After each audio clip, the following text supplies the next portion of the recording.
We've been eating muffins. That looks like repentance.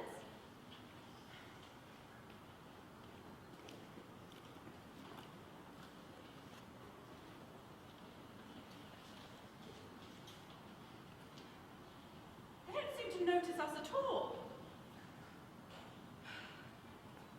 Couldn't you cough? But I haven't a cough.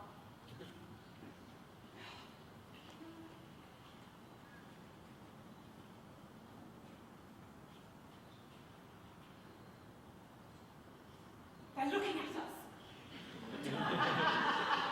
What effrontery.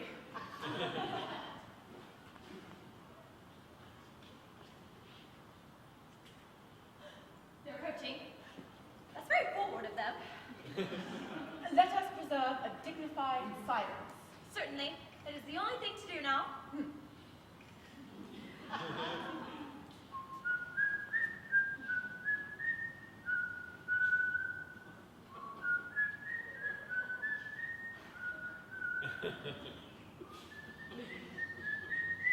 This dignified silence seems to produce an unpleasant effect.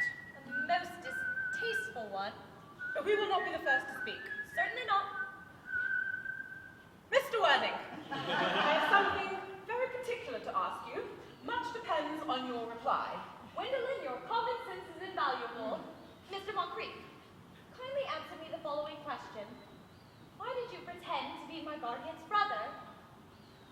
In order that I might have an opportunity of meeting you. That certainly seems a satisfactory explanation, does it not? Yes, dear, if you can believe him. I don't. But that does not affect the wonderful beauty of his answer. True. In matters of grave importance, style, not sincerity, is the vital thing.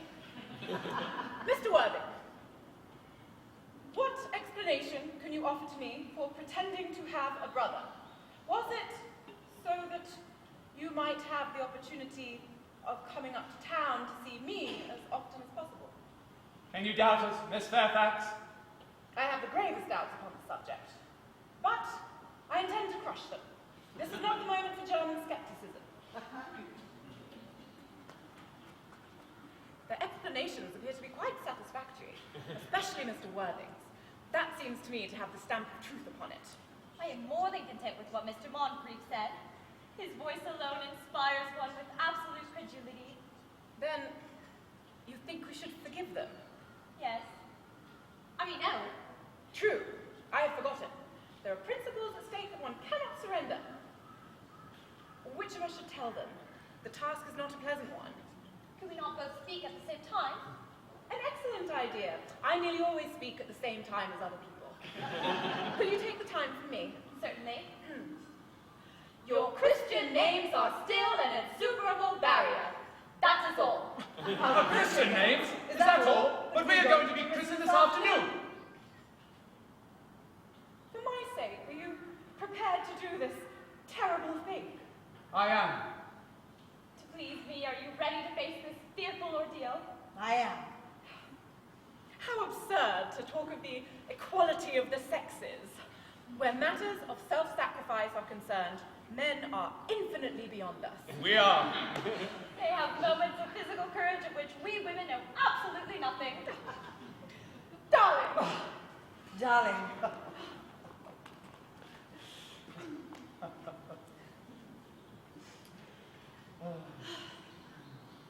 Miss Lady Bracknell.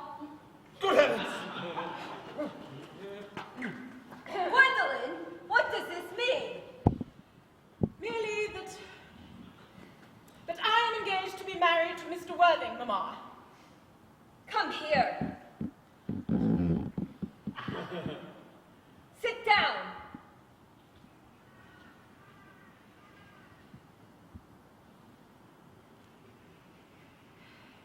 Sit down immediately. Hesitation of any kind is a sign of mental decay in the young and of physical weakness in the old. Apprised, sir, of my daughter's sudden flight by her trusty maid, whose confidence I purchased by the means of a small coin. I followed her once by a luggage train. Her unhappy father is, I'm glad to say, under the impression that she's attending a more than usually lengthy lecture by the University Extension Scheme on the influence of a permanent income on thought. I do not propose to undeceive him. Indeed, I have never undeceived him on any count. I would consider it wrong. But of course, you must clearly understand that all communication between yourself and my daughter must cease immediately. From this moment, on this point, as indeed on all points, I am firm. I am engaged to be married to Gwendolyn, Lady Bracknell. You are nothing of the kind, sir. And as regards Algernon. Yes, Aunt Augusta. May I ask if it is in this house that your invalid friend, Mr. Bunbury, resides? Oh, Bunbury? Bunbury doesn't live here. Bunbury is somewhere else at present. In fact, Bunbury is dead. Dead? When did Mr. Bunbury die? Oh, I killed Bunbury this afternoon. I mean, poor Bunbury died this afternoon. What did Mr. Bunbury die of? Bunbury? Oh, he was quite exploded. Exploded? Was he the victim of a revolutionary outrage? I was not aware that he was interested in social legislation. If he was, if so, I consider it morbid. What I mean to say, Aunt Augusta, is that he was found out. The doctors found out that Bunbury could not live, and so Bunbury died. That is what I mean. He seems to have had a great confidence in the opinion of his physicians. I'm glad that at last, however, that he made up his mind and to some definite course of action and acted under proper medical advice. Now that we have finally got rid of this Mr. Bunbury, may I ask Mr. Worthing, who is this young person whose hand my nephew Algernon is holding in what seems to me a peculiarly unnecessary manner? That lady is Miss Cecily Cardew, my ward. I am engaged to be married to Cecily, Aunt Augusta. I beg your pardon? Mr. Moncrief and I are engaged to be married, Lady Bracknell. I do not know if there is anything peculiarly exciting in the air of this particular part. Not for sure, but it seems to me the number of engagements that go on are considerably above the proper average that statistics have laid down for our proper guidance. I think some preliminary inquiry on my part would not be out of place. Mr. Worthing, is Miss Cardew at all connected with any of the larger railway stations in London? I merely desire information. Until yesterday, I had no idea that there were persons or families whose origin was a terminus. Miss Cardew is the granddaughter of the late Mr. Thomas Cardew of 149 Belgrave Square, SW. Gervais Park, Dorking, Surrey, and the Sporer, Fifeshire, NP. That sounds not unsatisfactory. 3 addresses always inspire confidence, even in tradesmen. But what proof have I of their authenticity? I preserve the court guides of the period, Lady Bracknell. They are open to your inspection. But I have known strange errors in that publication. Miss Cardew's family solicitors are Messrs. Markby, and Markby. Markby? A firm of the very highest position in their profession. Indeed, I am told that one of the Mr. Markbys is occasionally to be seen at dinner parties. So far, I'm satisfied. How extremely kind of you, Lady Bracknell. I also have with me, you'll be pleased to hear, certificates proving Miss Cardew's birth, baptism, whooping cough, registration, vaccination, confirmation, and the measles, both the German and the English variety. Ah, a A life crowded with incident, I see. Although, perhaps somewhat too exciting for a young girl. I'm not myself in favor of premature experiences. Gwendolyn, the time approaches for our departure. We have not a moment to lose. Mr. Worthing, as a matter of form, does Miss Cardew have any little fortune? Oh, about £130,000 in the funds, that is all. Goodbye, Lady Bracknell. So pleased to have seen you. £130,000? And in the funds? Miss Cardew seems to me a most attractive young lady now that I look at her. Few girls of the present age have any of the really solid qualities, any of the qualities that last and improve with time.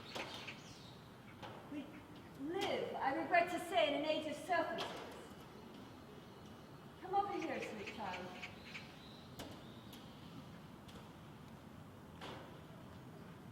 Pretty girl. Your dress is sadly simple, and your hair is almost as nature might have left it. But we can soon alter all that. A thoroughly experienced French maid produces a really marvelous result in a very brief space of time. I remember recommending one to Lady Lansing once, and after 3 months, her own husband did not know her. And after 6 months, no one knew her. Kindly turn around. No, the side view is what I want.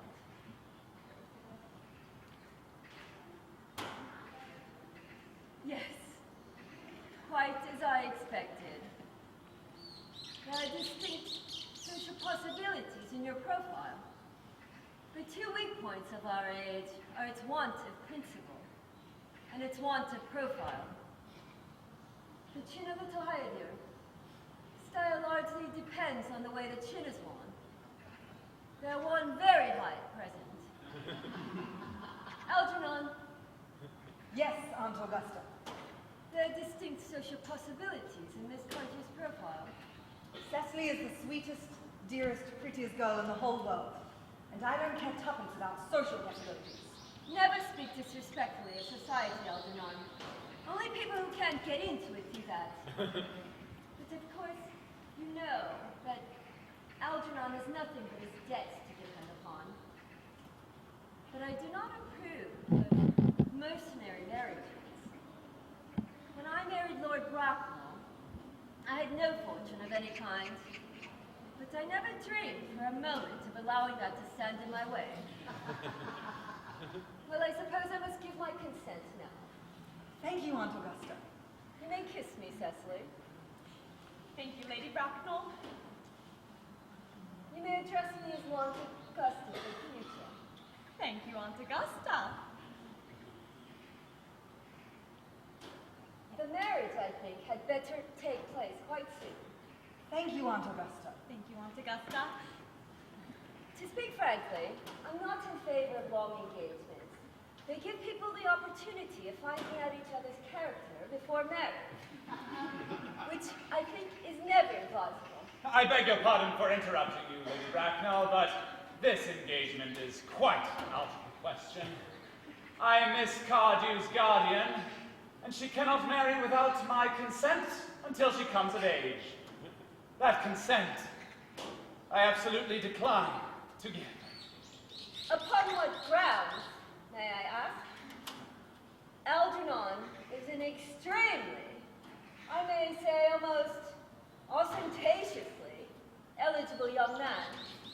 He has nothing, but he looks everything.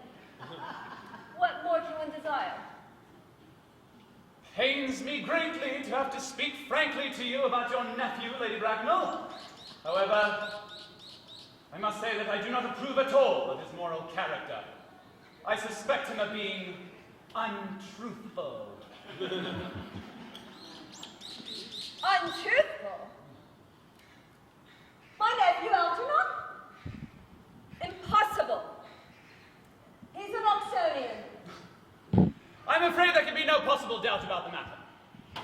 This afternoon, during my temporary absence in London on an important question of romance, he obtained admission to my house by means of the false pretense of being my brother.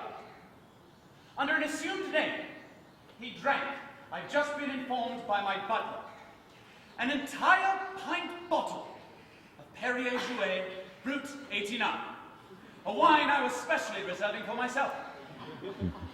Continuing his disgraceful deception, he succeeded in the course of the afternoon in alienating the affections of my only ward.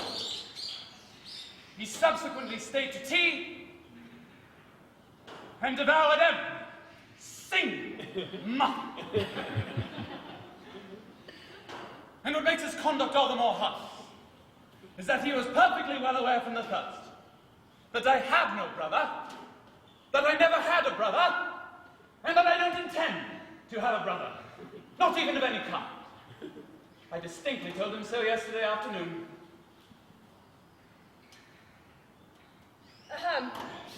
Mr. Worthing, after careful consideration, I've decided, entirely, to overlook my nephew's conduct to you. That is very generous of you, Lady Bracknell. My own decision, however, remains unalterable. I decline to give my consent. Come over here, sweet child. How old are you? Well, I'm really only 18, but I always admit to 20 when I go to evening parties. Well, you're perfectly right in making some slight alteration. Indeed, no woman should ever be quite accurate about her age. You look so calculating. 18, but admitting to 20 dinner parties. Well, it won't be very long before you are of age and free from the restraints of tutelage. So, I don't think your guardian's consent is, after all, a matter of any importance. I beg your pardon again for interrupting you, Lady Bracknell, but it is only fair to tell you that under the conditions of her grandfather's will, Miss Cardew doesn't come of age until she is 35.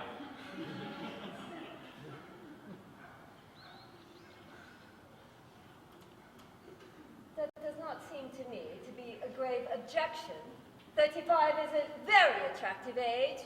London society is full of women of the very highest birth who have, of their own free choice, remained 35 for years. Take Lady Dumbleton, for instance.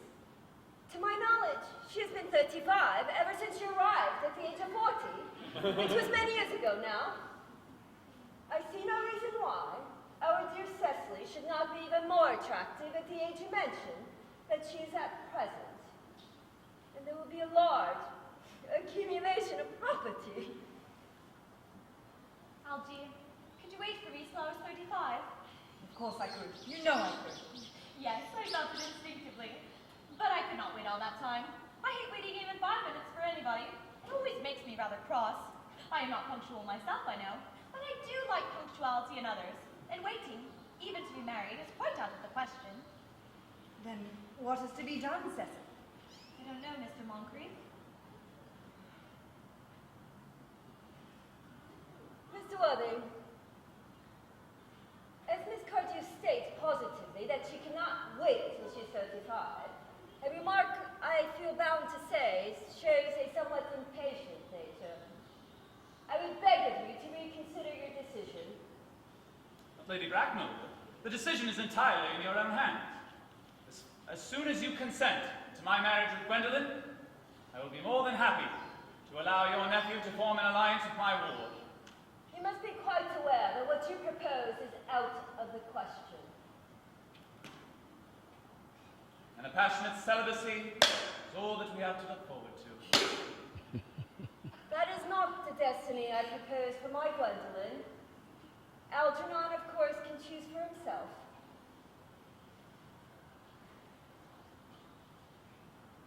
Gwendolen, we have missed 5, if not 6 trains. To miss any more would expose us to comment on the platform. Come here. Everything is quite ready for the christenings. Christenings? Is that not somewhat premature? Both of these gentlemen have expressed an immediate desire for baptism. At their age, the idea is grotesque and irreligious. Algernon, I forbid you to be baptized. I will not hear of such excesses. Lord Bracknell would be highly displeased if he learned that this was the way in which you wasted your time and money. Am I to understand that there are to be no christenings at all this afternoon? I don't think that as things are now, Dr. Chasuble, that they would be of much practical use to either of us. I am grieved to hear such sentiments from you, Mr. Worthy. They savor of the heretical views of the Anabaptists, views that I have completely refuted in 4 of my unpublished sermons. However, as your present mood seems to be one peculiarly secular, I shall return to the church at once. Indeed, I have just been informed by the pew opener that for the last hour and a half, Miss Prism has been waiting for me in the vestry. Miss Prism? Did I hear you mention a Miss Prism? Yes, Lady Bracknell, I am on my way to join her. Pray allow me to detain you for a moment. This matter may be of vital importance to Lord Bracknell and myself. Is this Miss Prism a female of repellent aspect, remotely connected with education? She is the most cultivated of ladies, and the very picture of respectability. It is obviously the same person. May I ask what position she holds in your household? I am celibate tonight. Miss Prism, Lady Bracknell, has, for the last 3 years, been Miss Cardew's esteemed governess and valued companion. In spite of what I hear of her, I must see her at once. Let her be sent for. She approaches. She is nigh. I was told you expected me in the vestry, dear Captain. I've been waiting for you there for an hour and 3/4. Prism! Come here, Prism!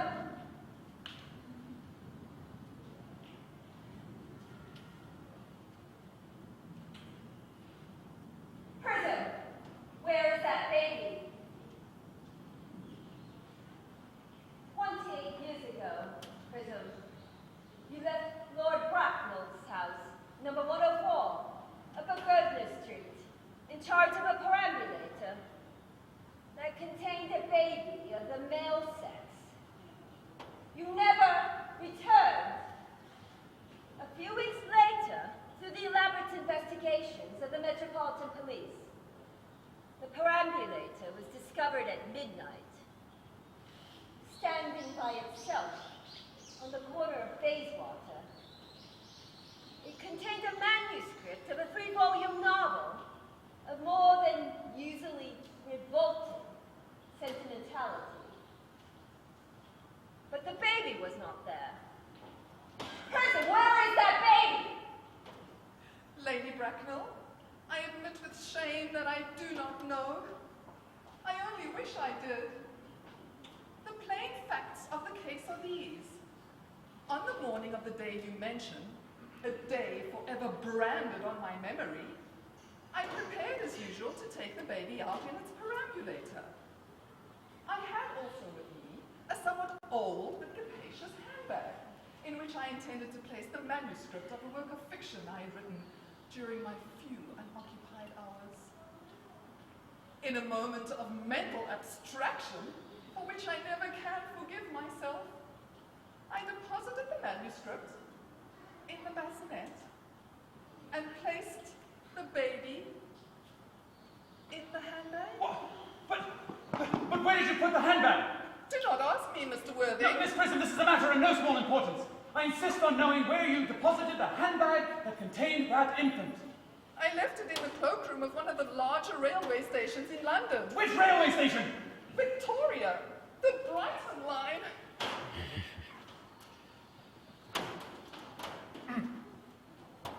I must retire to my room for a moment.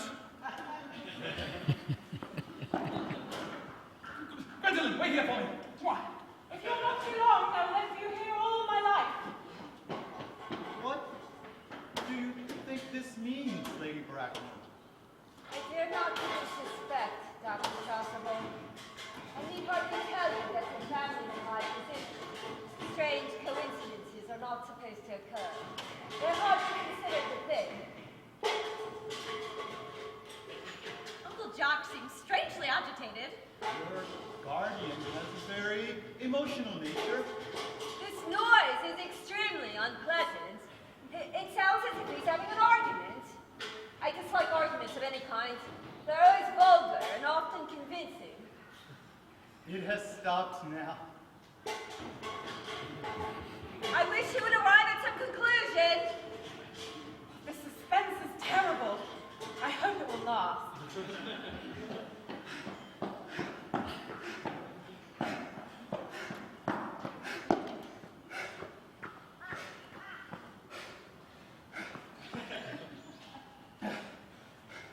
Is this the handbag, Miss Prism? Examine it carefully before you speak. The happiness of more than one soul depends on your answer. It seems to be mine. Here is the injury it received through the upsetting of a Gower Street omnibus in younger, happier days. Here is the stain on the lining, caused by the explosion of a temperance beverage, an incident that occurred at Leamington. Here, on the lock, are my initials. I had forgotten that in an extravagant mood, I have had them placed there. The bag is undoubtedly mine. I'm delighted to have it so unexpectedly restored to me. It's been a great inconvenience being without it all these years. Miss Prism, more is restored to you than this handbag. I'm the baby you placed in it. You? Yes, Mother! Mr. Worthing, I am unmarried. Unmarried? Oh, do not deny that is a serious blow. But who has the right to cast a stone against someone who has suffered? Cannot repentance wipe out an act of folly? Why should there be one law for men and another for women? Mother, I forgive you. Mr. Worthing, there is some error. There is the lady who can tell you who you really are. Lady Bracknell, I hate to seem inquisitive, but would you kindly inform me who I am? I'm afraid the news I have to give you will not altogether please you. You are the son of my poor sister, Mrs. Moncrief, and consequently, Algernon's elder brother. What? Algy's elder brother? Then I have a brother after all. I always said I had a brother. I knew I had a brother. Cecily, how could you have ever doubted that I had a brother? Miss Prism, my unfortunate brother. Dr. Torsable, my unfortunate brother. Gwendolen, my unfortunate brother. Algy, you young scoundrel, you'll have to treat me with more respect in the future. You never have behaved to me like a brother in all your life. Well, not till today, old boy, I admit. Although I was a little out of practice. My own! But what own are you? What is your Christian name now that you have become someone else? Good heavens, I'd quite forgotten that point. Your decision on the subject of my name is irrevocable, I suppose? I never change, except in my affections. What a noble nature you have, dear Gwendolen. And the question had better be settled at once. Aunt Augusta, a moment. At the time when Miss Prism had put me in the handbag, had I been christened already? Every luxury that money could buy, including christening, had been lavished on you by your fond and doting parents. Then I was christened. That is settled. Now, what Christian name was I given? Let me know the worst. Being the eldest son, you were naturally christened after your father. Yes, but what was my father's Christian name? I cannot at present recall what the general's Christian name was, but I have no doubt that he had one. He was eccentric, I admit, but only in the later years. That was the result of the Indian climate and marriage and indigestion and other things of that kind. Algernon, can't you recollect what our father's Christian name was? My dear boy, we were never even on speaking terms. He died before I was a year old. His name would appear in the army lists of the period, I suppose, Aunt Augusta? The general was essentially a man of peace, except in his domestic life. I have no doubt that his name would appear in any military directory. Right. The army list of the last 40 years are here. Yes. These delightful records should have been my constant study. M. Generals, Malum, Maxbom, Magley. What ghastly names they have. Markby, Migsby, Mobbs, Moncrief. Lieutenant 1840, Captain, Lieutenant Colonel, Colonel, General 1869, Christian names, Earnest John. I always told you, didn't I, Gwendolen, that my name is Earnest? Well, it is Earnest after all. I mean, it naturally is Earnest. Yes, I remember the general's name was Earnest, and I knew I had a particular reason for disliking that name. Ernest, my own Ernest. I felt from the first you could have no other name. Gwendolen, it is a terrible thing for a man to find out that all his life he has been speaking nothing but the truth.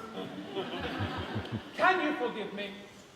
I can, for I feel you're sure to change. My own one. Letitia! Frederick, at last. Gwendolen at last. Gwendolen, at last.